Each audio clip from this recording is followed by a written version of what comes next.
Gentlelady yields back. The chair recognizes the gentleman from Indiana, Mr. Pence, for 5 minutes. Mr. Speaker, I ask unanimous consent to revise and extend my remarks. Gentleman is recognized. Thank you, Mr. Speaker. Abortion on demand is an American tragedy, but public funding for abortion and abortion providers is an American disgrace. Fortunately, we've never been closer to denying public funding to abortion providers in America than we are today. On February 18, 2011, with bipartisan support, the House of Representatives passed H.R. 1, which included the Pence Amendment, ending taxpayer funding for Planned Parenthood, the largest abortion provider in America. Despite efforts to suggest otherwise, the Pence Amendment does not reduce funding for cancer screening or eliminate one dime of funding for other important health services to women. If the Pence Amendment becomes law, thousands of women's health centers, clinics, and hospitals would still provide assistance to low-income families and women. The Pence Amendment would simply deny all federal funding to Planned Parenthood of America. Over the past several weeks, Planned Parenthood has used its vast resources to launch slick Madison Avenue television ads portraying the nation's largest abortion provider as an altruistic organization that provides health care services to the poor with only an incidental interest in the abortion industry. The truth is far afield from the image. The truth is that a major source of Planned Parenthood's clinic income comes from the abortion business.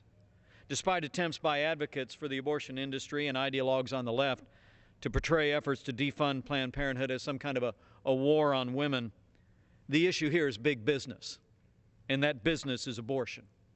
This legislative battle over the Pence Amendment is about big abortion versus American taxpayers and American women specifically. As Abby Johnson, a former Planned Parenthood director, recently said, quote, "Planned Parenthood's mission on paper is to give quality and affordable health care and to protect women's rights. But in reality," she said, "their mission is to increase their abortion numbers and to turn their increase into revenue." Close quote. There is no doubt that Planned Parenthood's focus is on making big abortion even bigger. In 2009, the group made only 977 adoption referrals, cared for 7,021 prenatal clients, but they performed an unprecedented 332,278 abortions. In fact, in 2009, a pregnant woman entering a Planned Parenthood clinic was 42 times more likely to have an abortion than to receive either prenatal care or be referred to an adoption service. And according to their most recent annual report, the organization raked in $1.1 billion in total revenue.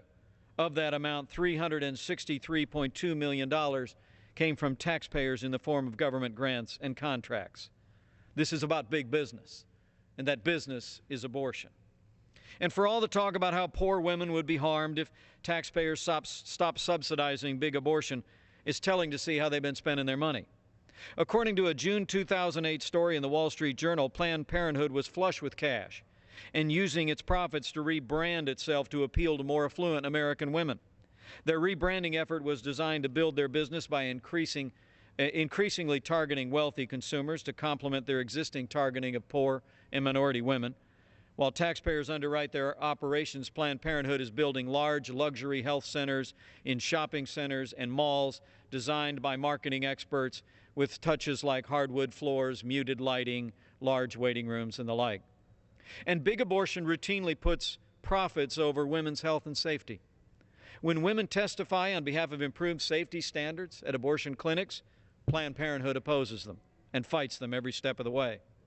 And despite the fact that 88% of Americans favor informed consent laws that provide information about the risks and alternatives to abortion for women, Planned Parenthood opposes these efforts and works to keep women in the dark in jurisdictions across the country.